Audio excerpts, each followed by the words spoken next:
नमस्कार मु मोनालिसा स्वागत करुछि आपण माननकु आम कृषि आउ एक सुंदर अध्याय को एबे साधारणतः आपण माने टीवी रे देखिथिबे चासी भाई माने न खाई न पी सोसाइटी आगरे लंबा लाइन करे छेड़ा होइथिले केवल यूरिया सार पाइबा पई।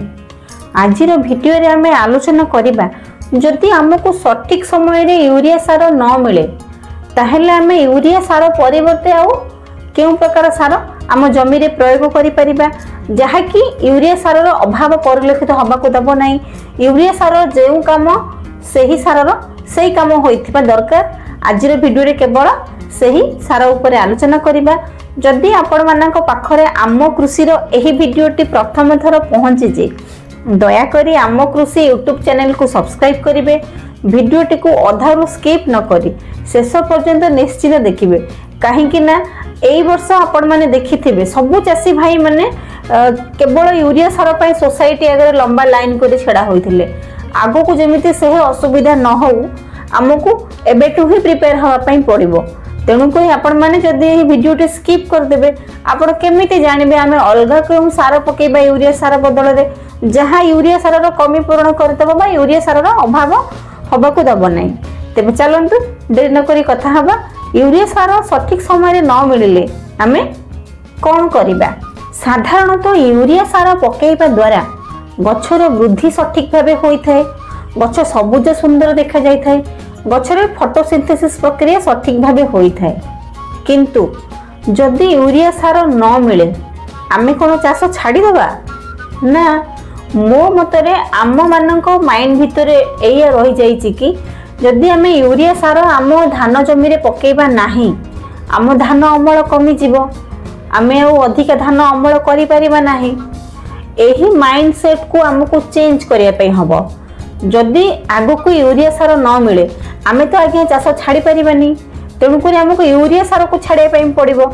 यूरिया सार परिवर्ते आमे केउ सार पकेइबा जहाँ हमको अधिक धान उत्पादन करिबारे सहायता करि परिबो। जहाँ यूरिया सार रो काम सही सारटी यूरिया सार रो काम मध्ये करि परिबो।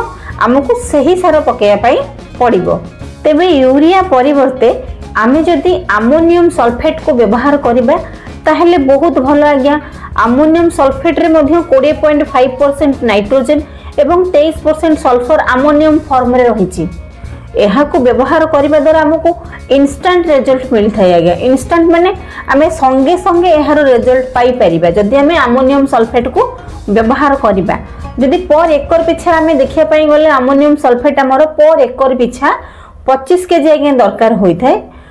जदि यूरिया परिवर्ते आमे अमोनियम सल्फेट को व्यवहार करिबा निश्चित भाबरे आम धान गछर सठिक वृद्धि हेबा सहित आम धान गछरे फोटोसिंथेसिस प्रक्रिया मध्ये सठिक भाबरे होई परिबो।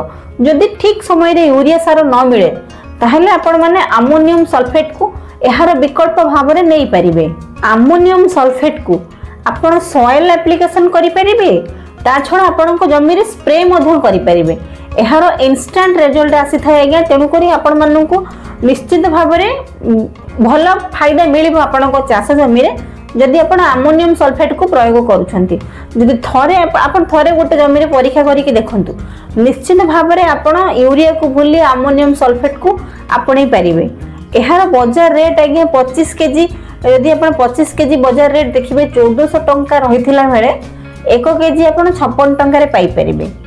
जदि आपण यूरिया सार आपण को सठिक समय रे न मिले ताहले निश्चित भाबरे आपण अमोनियम सल्फेट को व्यवहार करि परिबे। एहार प्रयोग आपण को चाष जमी रे करि परिबे एवं एहार फायदा मध्ये आपण को चाष जमी रे देखि परिबे आज्ञा। थरे जदि परीक्षा करिवे निश्चित भाबरे आपण यूरिया को भूली जिवे। आशा करूछि यूरिया सार परिवर्ते हम जदि अमोनियम सल्फेट व्यवहार करिबा आम चाष जमी रे हमको इंस्टेंट रिजल्ट मिलिबो। एहा ऊपर छोट वीडियोटी आपण मानको भल लागिथिबो। जदि भल लागि थाए आपण माने आम कृषि यूट्यूब चैनल को छोट लाइक करिवे एवं आम कृषि यूट्यूब चैनल को सब्सक्राइब करिवे। रहिली नमस्कार मु मोनालिसा। देखा हबो आपण मानक सहित आम कृषि रो आउ एक सुंदर अध्याय रे।